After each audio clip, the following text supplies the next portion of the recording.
Hey guys, welcome back. I am so excited for today's video. It is a tag. It is the All About My Eyeshadow Palettes Part 2 tag.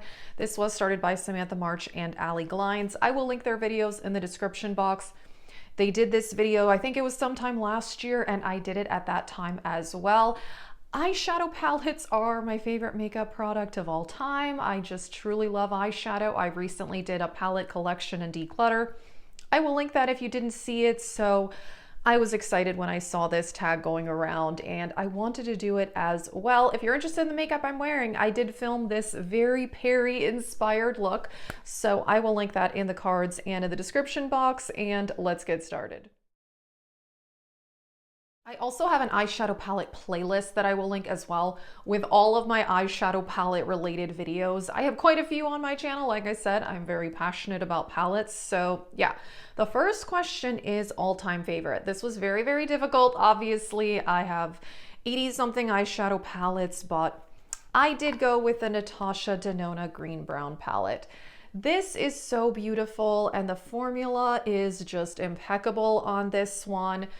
I can use it for everyday looks. I can do very simple looks, but I can also do something more dramatic using the greens, really smoke it out. So I actually think this is quite versatile. It doesn't have that many mattes though. It is mostly shimmers, but that's okay because I love the Natasha Denona shimmer formula. So yeah, I think this one is a good one. It's obviously super expensive, but yeah, I actually don't regret getting it. The next question is a new favorite. For this, I went with the Natasha Denona Retro palette. I will try not to have Natasha Denona for all of my answers, but there are a few. It is my favorite brand. This I bought at the VIB sale in the fall, and it really is beautiful. I've been using it quite a bit lately. You can do very purpley mauve berry looks. It is a bit on the monochromatic side. It has some variability, darker shades, lighter shades, some of these more peachy colors. But the formula on this is so good. I really love it. So yeah, this is definitely one I'm happy I bought. The next question is one that you keep for the memories, and I had to go with the Too Faced Chocolate Bar. I still like this palette actually, and I actually filmed a look with it for my Reviving Old Palette series a couple months ago, so if you want to see that, you can check out that playlist. Obviously, I've used this one a lot. I've hit pan on it. This was once my Pan That palette. And this also just brings back like old school YouTube memories where everyone was talking about the chocolate bar palettes and everybody was doing tutorials with this. It was at a time where kind of old school tutorials were a thing, which I still love makeup tutorials. So yeah, this brings back a lot of memories as far as like panning, but also just a certain time on YouTube that I just really enjoyed, and it's definitely a time that inspired me to start my channel. I didn't start my channel until 4 years ago. This palette is obviously older than that, but yeah, I was definitely watching a lot of YouTube around the time that this came out, and eventually I did start my channel. So yeah, I think this one I have sentimental feelings for multiple reasons. Then we have an underrated palette, and for this one, I am going with the Ultraviolet by Urban Decay. People didn't love this when it came out. Personally, I think this is a great palette, and I've said before that a lot of the reasons I like it is that it is more on the subtle side, because I feel like I could do a more colorful daytime look with this palette. Some of my colorful palettes are so intense and pigmented that I wouldn't usually wear them like to work or something like that. But this, I could do a night out look, a daytime look, whatever. I could wear this wherever and whenever, and I really like this palette, and I don't mind that it's more on the subtle side because just for me, it is more everyday friendly. The next question is not a favorite, but one that you can't get rid of. And I do like this palette, but yeah, it's just not a favorite, and that is the Urban Decay Stoned Vibes. The packaging is so stunning, by the way, but the reason this isn't a favorite, and I did talk about this in ranking all of the palettes that I bought in 2021 video, that for me, I just don't really use this on its own because I prefer these as topper shades. And so it's kind of just something I forget about. I mean, I've definitely done entire looks with this palette, but I prefer to have metallics from other palettes on my eyes and then use one of these just to like kind of pop for extra shimmer. And they're beautiful. They really are amazing for that. But I just tend to forget about it and I'm just not getting that much use out of it. So it's not a favorite of mine. However, I still enjoy it. I do want to get more use out of this one this year. So yeah, I mean, I definitely don't want to get rid of it. I think it is really nice, you know, quality wise, and also this packaging. I mean, let's just talk about A+ for packaging on this one. So yeah, not a favorite, but I still really do like it. Then we have your favorite collab palette, and I was in between two for this one.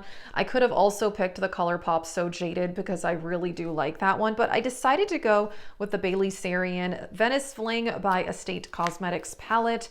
This is just so nice and easy to use. It definitely fits the theme of the whole sunset look. You can do lighter looks, you can do more colorful looks, you can do more smoky looks like using this shade.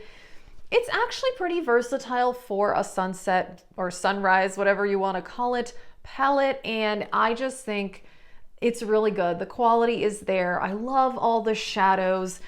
This is the only thing I've ever tried from this brand, and if it hadn't been a collab with Bailey Sarian, I would not have bought it because I didn't even know about this brand.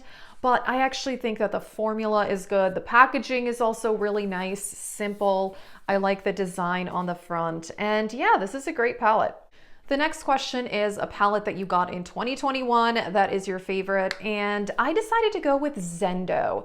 I love the Zendo palette, and yes, I did buy it last year, and like I said, I did a video ranking all of the palettes that I bought in 2021, and I think this one is so nice. I actually think this has the most variety out of a lot of the Natasha Denona palettes. Some of her palettes do tend to be on the monochromatic side. This one has so much variety. You've got peaches, you've got a red, you've got a gold, you've got these blues, you've got khaki green. It's really, really nice. And I know some people didn't love the formula on this one. I've had no issues. I think that the formula is great. And yeah, I'm really happy that I bought Zendo. And now I also have Mini Zendo, which is amazing as well. I love that one too. Like I said, Natasha Denona is definitely my favorite brand for eyeshadow, but obviously, I like these other brands as well. Then we have a palette that you didn't expect to love. And for this, I went with the Charlotte Tilbury Bejeweled Eyes to Hypnotize. This is 2020's holiday palette of hers. And this is the first larger palette from her that I tried. And, you know, I had two of her quads at this point, which I liked, but I didn't love. And I kind of heard mixed things about her eyeshadow formula. So I was like, you know what? I want to try one of the bigger palettes and see. And in my opinion, these larger palettes are way better than the quads. I really like this formula much more. I think it is more beautiful on the eyes. It's easier to blend. It's smoother, more pigmented. I don't know. I really, really like this, and I don't love the quads as much. I've gotten rid of one of my quads from her. I still have one. And I fell in love with this formula so much that I also bought her 2021 holiday palette, the Smoky Eyes Are Forever, and it is just as good. I just think this formula is absolutely amazing, and I'm really happy that I bought this. Then we have a palette that sparks joy, and for me, definitely the gold palette. I mean, part of it is like the packaging. I just like looking at this palette. It looks so amazing. But this is a really interesting palette. It is one that when it first came out, I wasn't that interested in it because I felt like gold eyeshadow is so overdone. Almost every palette has a gold. I'm just like, I don't know. Gold eyeshadow really isn't even my favorite. However, the variety in this palette is very, very interesting. And this duochrome here really adds a lot to the palette because you can layer that on top of these other shades and change the color, because this has a gold to green flip in it. And then you also have these teal shades. So you can really make this palette look a lot more teal or green than just what you see here by looking at it. So I think it's a really interesting palette, and I also like seeing the packaging because it's quite beautiful. The next question is the newest palette in your collection. So I technically have purchased 2 different eyeshadow products this year. I did buy the ColourPop Wine and Only palette, but it is not yet here. And also I bought some single shadows from Terra Moons. Again, those are not here yet. So technically my newest palette that I actually have in person with me is this one, the Rose Period palette by Suva Beauty. My sister got this for me for Christmas and it's amazing. I talked about it in my ranking 2021 palettes video. Wow, this formula is beautiful. The color story is beautiful. This is one, I could have also put this under underrated because I really have not heard many people talk about this palette, at least in the beauty community. I have heard people talk about Suva Beauty, but when people talk about Suva, they more talk about their really, really bright, colorful shadows. And this palette is definitely way more on the neutral side compared to a lot of the other stuff that they release. But it is stunning. The formula and the color selection. I just think that this is a really great palette. So yeah, I'm really excited that I got this one for Christmas. And the last question is, what was the first palette that you used in 2022? And I'm pretty sure for me, it was the Sigma Ambiance palette. I love this palette. It is very warm, neutral, but I love warm neutrals. And I really enjoy the Sigma formula. It's one of my favorite formulas. I think that their palettes are so consistent. The mattes are easy to work with. I love the shimmers. I do prefer the shimmers with a wet brush, but yeah, this was the first palette that I used this year and I really do like it. That is it for this tag video. So yeah, let us know if you guys are doing this tag as well. I love anything eyeshadow palette related, so I was excited to do it. Like I said, I did film this makeup look, so you can check that out and I will link Samantha March and Nellie Glines as they did create this tag. So that is it. Thank you so much for watching and have a great day.